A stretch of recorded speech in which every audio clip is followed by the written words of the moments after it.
Hi viewers, இன்னைக்கு நடந்த முக்கியமான நிகழ்வுகளை பத்தி தான் இந்த வீடியோல நம்ம பார்க்க போறோம். ஃபியூச்சர்ல நீங்க அட்டெண்ட் பண்ண போற டிஎன்பிஎஸ்சி, எஸ்எஸ்சி, ரயில்வே போன்ற தேர்வுகள்ல கேட்கிற கரண்ட் அஃபேர்ஸ் கொஸ்டின்ஸ் நீங்க அட்டெண்ட் பண்றதுக்கு ரொம்பவே பயனுள்ளதா இருக்கும். சரிங்க, இன்றைய முக்கிய நிகழ்வுகளை பாக்குறதுக்கு முன்னாடி அருண் அகாடமி சேனலை இது வரைக்கும் நீங்க சப்ஸ்கிரைப் பண்ணாம இருக்கீங்க அப்படின்னா உடனே சப்ஸ்கிரைப் பண்ணுங்க. கூடவே கீழே இருக்கிற பெல் சிம்பலை பிரஸ் பண்ணுங்க. அப்பதான் நாங்க அப்லோட் பண்ற ஒவ்வொரு வீடியோவும் இமீடியட்டா உங்களுக்கு நோட்டிபிகேஷனா கிடைக்குங்க. இன்றைய முக்கிய நடப்பு நிகழ்வுகளை பாக்குறதுக்கு முன்னாடி நேற்றைய கேள்விகளுக்கான விடைகளையும் இன்றைய உங்களுக்கான கேள்விகளையும் பார்த்தரலாங்க. நேற்றைய கேள்விகள்ல முதல் கேள்விக்கான விடை சச்சின் சௌத்ரி.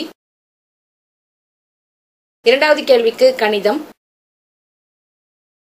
மூன்றாவது கேள்விக்கு வினோத் ராய். நான்காவது கேள்விக்கு 127.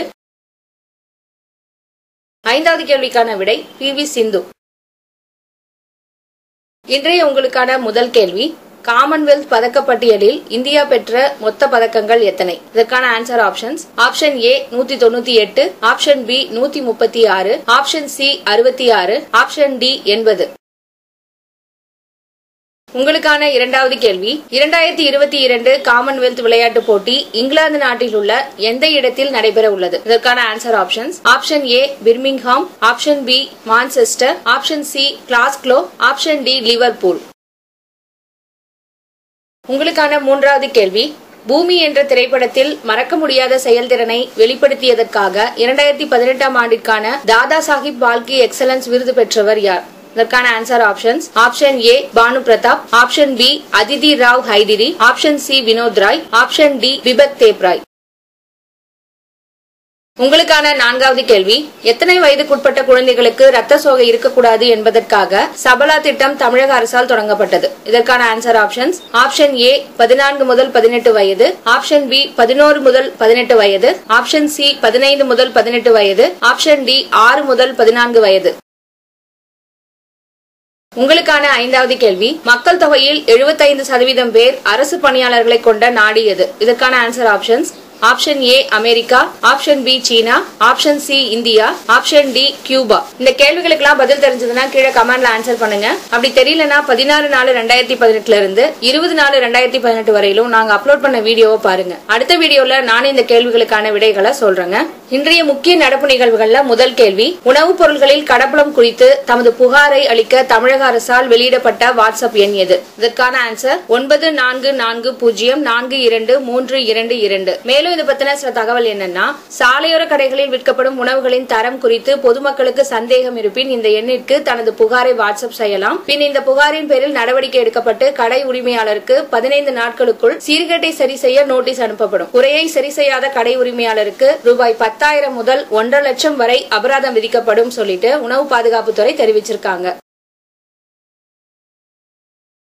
அடுத்த கேள்வி, ஏப்ரல் 29, 2018 சென்னை மியூசிக் அகாடமியில் நடைபெற்ற கட்டுமான தொழில் விருதுகள் வழங்கும் விழாவில் வெளியிடப்பட்ட நூல் எது? இதற்கான விடை கட்டுமான தொழில் களஞ்சியம். மேலும் இதை பத்தின சில தகவல் என்னன்னா, இந்நூலை தமிழக ஆளுநர் பன்வாரிலால் புரோஹித் வெளியிட்டார். மேலும் நாட்டின் பொருளாதார வளர்ச்சியில் கட்டுமான தொழில் பெரும் பங்கு வகித்து வருவதாகவும் அவர் கூறியிருக்காருங்க.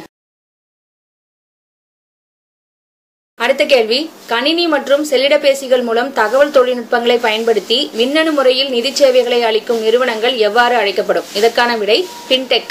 மேலும் இதை பத்தின சில தகவல் என்னன்னா, இதன் மூலம் வங்கிகளுக்கு சென்று கடன் பெறும் நிலை மாறி இருந்த இடத்தில் இருந்தே செல்லிடப்பேசி மூலம் மிக குறைந்த தொகையை கூட துல்லியமாக கடன் பெறலாம். கடன் சேவை மட்டுமின்றி காப்பீடு, முதலீடு ஆகிய சேவைகளையும் இந்த நிறுவனங்கள் வழங்குகின்றன.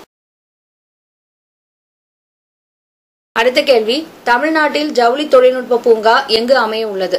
இதற்கான விடை பெரம்பலூர் மாவட்டத்தில் உள்ள பாடலூர்ங்கிற இடத்துலங்க. மேலும் இதை பத்தின சில தகவல் என்னன்னா, இப்பூங்கா அமைவதன் மூலம் 10,000 பேருக்கு மேல் வேலை வாய்ப்பினை ஏற்படுத்த இயலுங்க. அடுத்த கேள்வி, பாவேந்தர் பாரதிதாசனின் எத்தனையாவது பிறந்த நாள் நேற்று கொண்டாடப்பட்டது? இதற்கான விடை 128வது பிறந்த நாளுங்க. மேலும் இதை பத்தின சில தகவல் என்னன்னா, ஒவ்வொரு ஆண்டும் ஏப்ரல் 29ஆம் தேதியை கவிஞர் நாளாக கொண்டாடப்பட்டு வருகிறது. பாரதியார் மீது பற்று கொண்ட இவர் புரட்சி கவிஞர் எனவும் அழைக்கப்படுகிறார். தமிழ் மொழி மற்றும் தேசியத்தை பற்றிய பல்வேறு பாடல்களை இவர் பாடியுள்ளார். அடுத்த கேள்வி, நாட்டிலேயே முதன்முறையாக எந்த காவல்துறையில் காகித பயன்பாடு முற்றிலும் ஒழிக்கப்பட்டு முழுக்க முழுக்க கணினிமயமாக உள்ளது? இதற்கான விடை ஹைதராபாத் காவல்துறை. மேலும் இது பத்தின சில தகவல் என்னன்னா, இது மே 1 முதல் நடைமுறைப்படுத்தப்பட உள்ளது. இதன் மூலம் காவல்துறைக்கான பிரத்யேக வலைப்பக்கத்திலேயே புகார்களை பதிவு செய்யும் வசதியும் அறிமுகப்படுத்தப்படலாம். அடுத்த கேள்வி, ஷாங்காய் ஒத்துழைப்பு அமைப்பு நாடுகள் நடத்தும் கூட்டு ராணுவ பயிற்சியில் முதன்முறையாக இந்தியா எந்த நாட்டுடன் இணைந்து ராணுவ பயிற்சியை மேற்கொள்ள உள்ளது? இதற்கான விடை பாகிஸ்தான். மேலும் இதை பத்தின சில தகவல் என்னன்னா, பயங்கரவாத ஒழிப்பு நடவடிக்கைகளை மேற்கொள்வதை நோக்கமாக கொண்ட இப்பயிற்சியில் இந்தியா பாகிஸ்தானுடன் இணைந்து கூட்டு பயிற்சியை மேற்கொள்வது குறிப்பிடத்தக்கது. இப்பயிற்சியானது ரஷ்யாவில் உள்ள உரால் மலைப்பகுதியில் நடைபெற இருக்குங்க. பாகிஸ்தானுடைய தலைமையிடம் இஸ்லாமாபாத். அதிபர் மம்னூன் ஹுசேன், பிரதமர் ஷாஹித் ககான் அப்பாசி. நாணயம் பாகிஸ்தான ரூபாய்.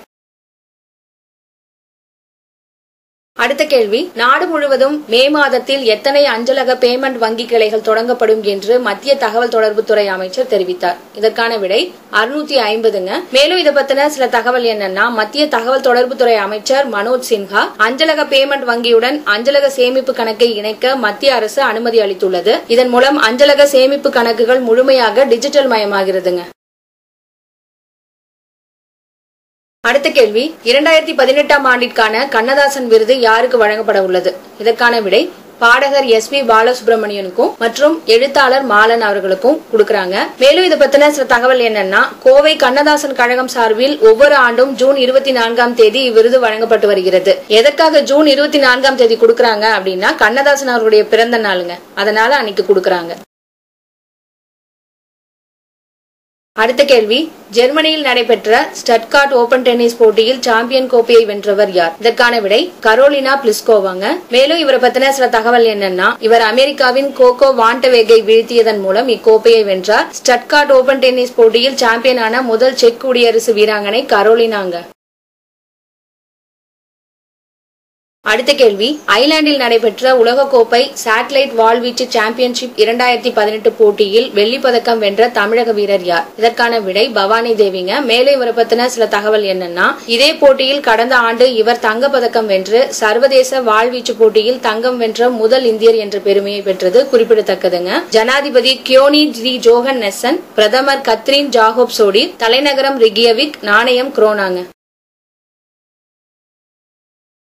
அடுத்த கேள்வி, சீனாவில் நடைபெற்ற குன்மிங் நுமன் ADB சேலஞ்சர் டென்னிஸ் போட்டியில் சாம்பியன் பட்டம் வென்றவர் யார்? இதற்கான விடை இந்தியாவை சேர்ந்த பிரஜனேஷ்ங்க. மேலும் இதை பத்தின சில தகவல் என்னன்னா, சீனாவின் அன்னிங் நகரில் இப்போட்டி நடைபெற்றது. சீனாவினுடைய தலைநகரம் பெய்ஜிங். அதிபர் ஜி ஜின்பிங், பிரதமர் லீ கிகாங், நாணயம் ரென்மின்பிங்க. அடுத்த கேள்வி, பார்சிலோனா ஓபன் டென்னிஸ் போட்டியில் சாம்பியன் கோப்பையை வென்றவர் யார்? இதற்கான விடை ரஃபேல் நடால்ங்க. மேலும் இவரை பத்தின சில தகவல் என்னன்னா, ஸ்பெயின் நாட்டில் நடைபெற்ற இப்போட்டியில் கிரீஸின் ஸ்டெஃபானோ சிட்சிபாஸ் நடாலிடம் விழுந்தாருங்க. அடுத்த கேள்வி, தேசிய சீனியர் தடகள சாம்பியன்ஷிப் போட்டி கொல்கத்தாவிலிருந்து எங்கு மாற்றப்பட்டுள்ளது? இதற்கான விடை அசாம் மாநிலத்தில் உள்ள குவாஹாட்டிங்கிற இடத்துக்குங்க. மேலும் இதை பத்தின சில தகவல் என்னன்னா, ஏற்கனவே ஜூலை 15 முதல் 18 வரை நடைபெற இருந்த இப்போட்டியானது தற்போது ஜூன் 26 முதல் 29 வரை நடைபெற இருக்குங்க. அடுத்த கேள்வி, காலவரையின்றி மறுசுழற்சி செய்யக்கூடிய பிளாஸ்டிக்கை கண்டுபிடித்த நாடு எது? இதற்கான விடை அமெரிக்காங்க. மேலும் இதை பத்தின சில தகவல் என்னன்னா, இதனை மறுசுழற்சி செய்யும் போது நச்சு ரசாயனங்களை பயன்படுத்த தேவையில்லை எனவும் தீவிரமான ஆய்வக நடைமுறைகளை கடைபிடிக்க தேவையில்லை எனவும் அமெரிக்காவின் கொலராடோ பல்கலைக்கழக ஆராய்ச்சியாளர்கள் கூறியுள்ளனர். அமெரிக்காவினுடைய தலைநகரம் வாஷிங்டன். அதிபர் டொனால்ட் ட்ரம்ப். நாணயம் டாலருங்க.